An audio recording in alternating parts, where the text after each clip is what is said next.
What's up, everybody? Something different from me, but I've seen a lot of people talking about The Boys, so I figured I'd chime in. I first got interested in the show around season 3, when Soldier Boy was introduced. What stood out to me is how much the writers made him politically incorrect as possible, yet he was one of the show's favorites. It's a shame he's a complete decoy for season 5, only a teaser for Vought Rising. I personally think it's hilarious the director of the show trying to justify how bad this season and the finale is going to be all over Twitter.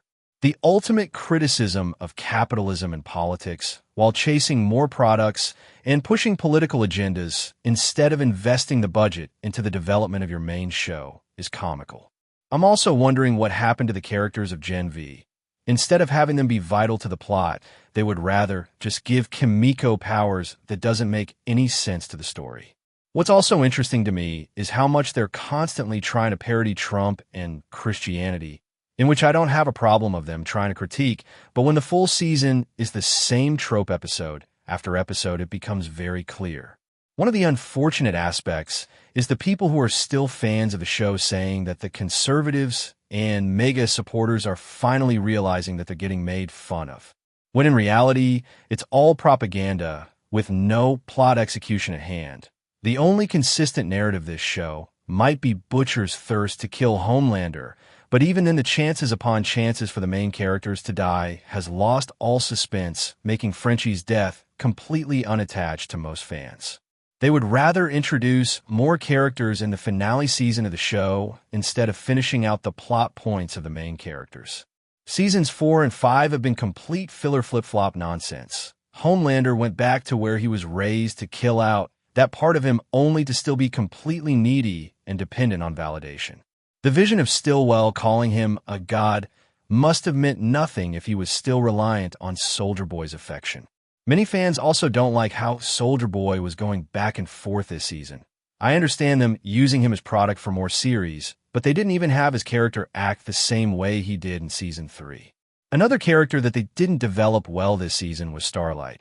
I thought she should have spent time with her family like Huey did in season 4 instead of making her almost completely unlikable. But personally, I think the pros of the show are the actors with how much emotion and vitriol they put into their characters with the subpar writing. One of the things I might have gave too much credit to the show is the suspense. In the earlier seasons, you felt on edge as Homelander could snap at any moment for any reason.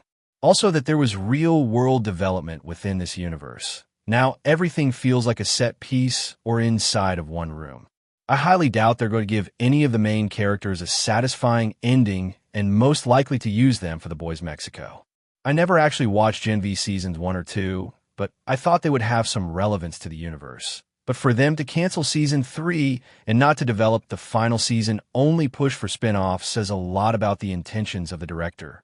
One of the many reasons I wasn't trying to be too skeptical on season 4 like how everyone else was because I thought it was going to be a big setup season, where we would get the answers to our questions in the final season. However, I was wrong.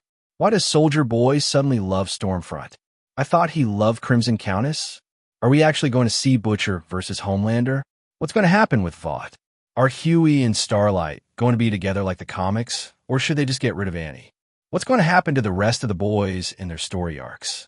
Why does Sister Sage have the biggest plot armor in this show when she acts like everything is planned by her, yet when something she doesn't see happen still benefits her? I'm most likely sure the Deep is going to get killed by the Sea Life, but it would be hilarious if he lived like in the comics. Will we see the consequences of Homelander killing the president? Probably not. What will be the public opinion on Supes? The world in season 5 has felt so small we don't actually see the effects, just hear about them and shown off screen. They built up the original Noir only to kill him with no payoff, then replaced him with a less interesting character only for him to be killed by the Deep. Which didn't make any sense either. Why didn't he just fly away? Once again, with no payoff to the story. What's going to happen with Ashley? How did she suddenly become the president and no one questioned anything that happened to the previous one? What's going to happen with Ryan? They propped up him the last 3 seasons only to completely downplay his role as a plot device. What were the actual intentions of this show and finale if you're just going to charge for more spin-offs? Why does the director feel the need to pander one gender when it comes to sexual assault? When Starlight got taken advantage of by the Deep, it was very serious with how much she needed Huey. But in Season 4, when Huey got assaulted by Tech Knight, Ashley, and Starlight's shapeshifter, Annie made it all about herself. So eventually when she did connect with her father, a lot of people were not interested in her character. Also, what happened to Huey? He used to be the main character of the show. Now the series has turned into a revolving door of panning shots to the characters as we have just teleported to them. Why do they boys go through the same back and forth arguments when in the comics they understood the bigger goal at hand? If you wanted to add real-life turmoil between characters, you have to give them different obstacles to go through. I'm also confused on how many times the boys were able to escape the Seven when they used to have edge that you needed a plan for. At least in the comics, giving them all powers made sense, but only giving the boys powers at certain moments and plot armor comes off as cheap writing. Just like how many times Mother's Milk has been able to escape Soups, so many times we care less about what actually happens to the characters. I'm also confused with the dialogue and the tone shift. We know this show could have good comedic timing, but instead of having an intense moment, they would rather have them throw useless quips. It's a shame how they also downplayed Marie's character from Gen V. One of theories, I thought she could bring back A-Train and maybe go toe-to-toe with Homelander, but the non-consistent writing has really taken a toll on this show. I'm seriously hoping Kimiko isn't going to be the one to finish off Homelander, but with the direction of this show, I wouldn't be surprised if they went down the route of making him look like a complete clown.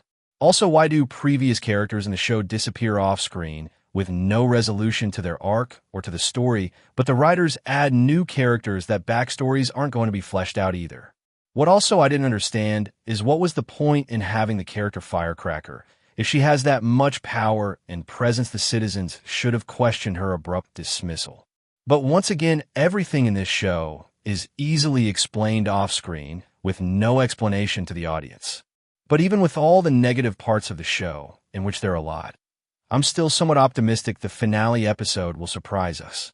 Hopefully not in a Stranger Things way, but at least some payoff to the fans who have been here since the beginning. Maybe people would say they should have stopped at Season 3, but the hypocritical greed of Hollywood can't help themselves. I've seen some theories that Vought Rising and other projects might not even happen if the downfall of this series is too collateral. It would be hilarious to see it backfire in the face of political virtue, signaling, and weaponized empathy, then shocked when people don't like the show, as if the director has to justify a non-coherent story in order to push another one. It's just a shame in what happened to this series and the potential it had, especially elevating from the comic storyline. But like a great man said, you either die a hero or you live long enough to see yourself become a villain. Thank you to everyone who watched. Please comment, like, and subscribe.